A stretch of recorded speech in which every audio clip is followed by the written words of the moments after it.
Ça va sûrement être intéressant parce que je connais le monsieur depuis déjà plusieurs années parce qu'on a eu une petite... Ça va sûrement être intéressant parce que je connais le monsieur depuis déjà plusieurs années parce qu'on a eu une petite... je dirais pas confrontation, mais discussion assez animée concernant quelque chose qui va vous parler. Carole.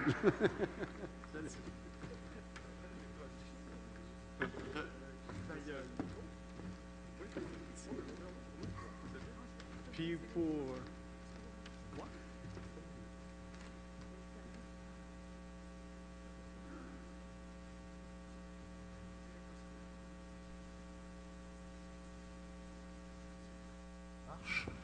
Ah oui, OK. Bon, ben je vais me mettre du même bord que tout le monde. Ben oui, Roland. J'allais commencer mon exposé en disant, justement, il y a 40 ans, dans une des conférences de Roland Lauzon, il avait dit « Le lait, c'est pas bon pour la santé ». Et que j'avais trouvé ça niaiseux. J'étais pas prêt. Là, ben, je suis un des premiers à parler contre le lait d'épicerie. Mais le beau Roland avait guéri de mes amis, alors que la médecine les avait condamnés. Alors là, ça m'avait drôlement chicoté, toutes ces choses-là. Alors, j'ai commencé à suivre un peu ce qu'il disait. Et là, ça fait bouger ma pensée. Il y a 20 ans, il y a un autre individu qui est important dans cet événement-là aujourd'hui. Donc, il y a Roland qui est responsable. C'est ce fameux Daniel Pagé qui a eu l'idée originale. Bien, ce gars-là aussi m'avait suggéré des choses qui ont permis de régler un problème de santé important. Alors, quand j'entends que ces deux noms-là ont permis de faire cet événement-là ici, je peux-tu vous dire, je trouve chanceux d'avoir été un des premiers à bénéficier de leur lumière. Merci.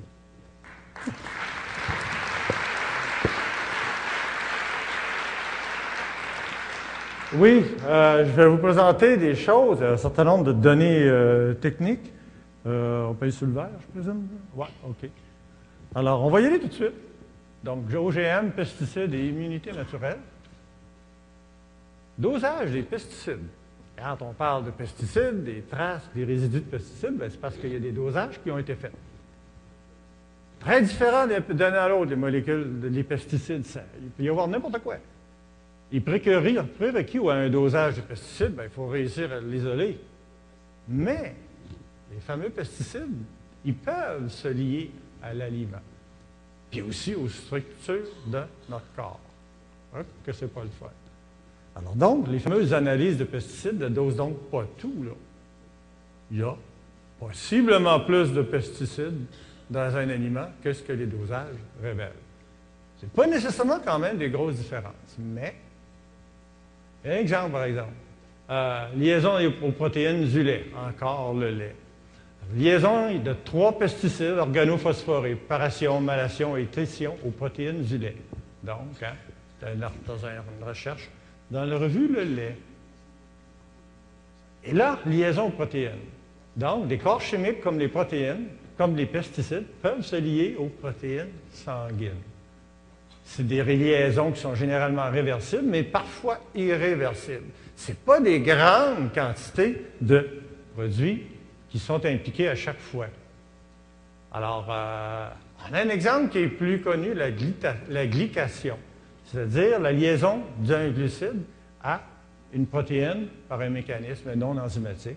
Donc, c'est une réaction chimique, puis on l'observe en particulier chez le diabétique, alors que c'est favorisé par une hyperglycémie prolongée. Le glucose est élevé dans le sang et ça favorise, par exemple, la glycation de l'hémoglobine des globules rouges.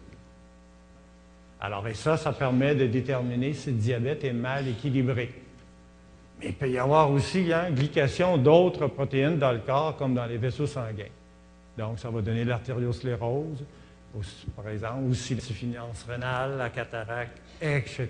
Il y a beaucoup de choses. Alors, d'autres exemples, le fameux lait condensé, le lait condensé, là, donc par la chaleur, il est recherché pour son goût caractéristique. Il y a le même type de réaction chimique, réaction de Maillard.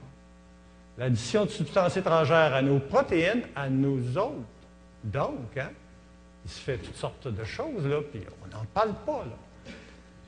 Et autres, donc, c'est l'addition de ces substances étrangères à nos substances corporelles. Ça peut se faire par toutes sortes de réactions connues depuis longtemps. Alors, ça a l'air bien savant, toutes ces affaires-là, mais on ne va pas s'y attarder, mais l'acylation, réaction de Maillard, amylation, bon, sur le manuel de chimie organique.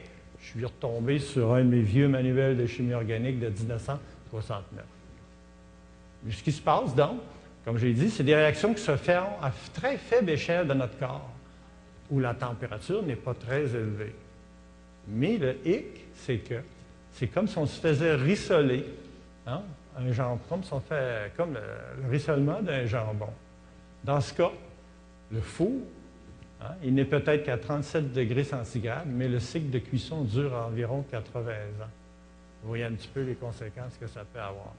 Il y a évidemment des mécanismes dans le corps qui permettent d'éliminer une partie de ces liaisons dangereuses-là, mais il reste quand même que toute cette chimie que l'on nous additionne a un prix. Hein? Il y a un prix que nous payons, le vieillissement. Alors, donc, le manque chronique d'antioxydants dans notre alimentation est généralement fréquent. Il y a beaucoup de gens qui ne mangent pas assez d'antioxydants. Or, quand on n'a pas quand on ne mange pas d'antioxydants, ça augmente la réactivité de nos protéines, par exemple, à toutes ces substances, ces corps étrangers, comme les résidus de pesticides.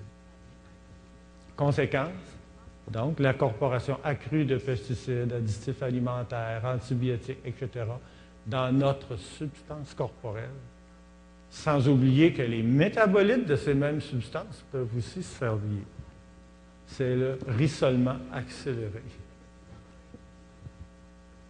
Alors, donc, les constats, l'analyse des pesticides, c'est douteux.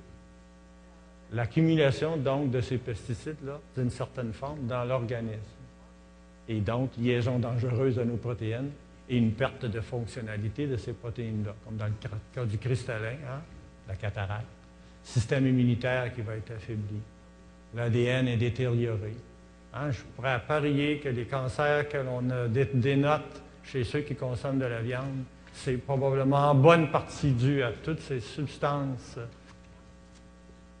suspectes que l'on va y retrouver dans cette viande-là. Alors donc, c'est un vieillissement accéléré. Constatation 2.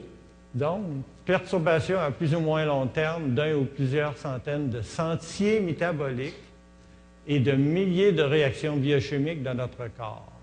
Donc, hein, lesquelles de ces sentiers métaboliques-là et de ces réactions biochimiques vont être affectées? Alors, la conclusion, à propos de tout ce que l'on nous dit en matière de toxicologie, nous n'avons pas les moyens et surtout pas la détermination de nos ambitions. Hein, on n'a surtout pas une détermination dans cette assurance que l'on nous dit que telle pratique agricole n'est pas dangereuse, par exemple. La sécurité de ces substances-là, artificielles, mission impossible, nous n'avons tout simplement pas les moyens de vérifier les conséquences de l'utilisation de toutes ces substances-là. Et là, constatation 3, les fameuses toxicités, on les mesure avec quoi? On les mesure sur un seul pesticide, hein? Un seul pesticide à la fois. Or, on est exposé à plusieurs pesticides. Et aux États-Unis, on a remarqué que 100% des individus avaient des taux détectables de pesticides dans leur organisme, et même des taux plus élevés que les taux maximum acceptables. Alors, donc, c'est le Centre de contrôle des maladies d'attentat en 2004. Il y a-t-il une synergie toxique entre ces pesticides? Je n'ai pas vu d'analyse là-dessus parce qu'effectivement, on ne regarde pas ça. Mais il y a eu des données sur l'aspartame, le bleu de méthylène puis le jaune de quinoline, des additifs alimentaires. Combinés 2 à 2, l'inhibition de la croissance de cellules nerveuses était de 4 à 7 fois plus forte que la somme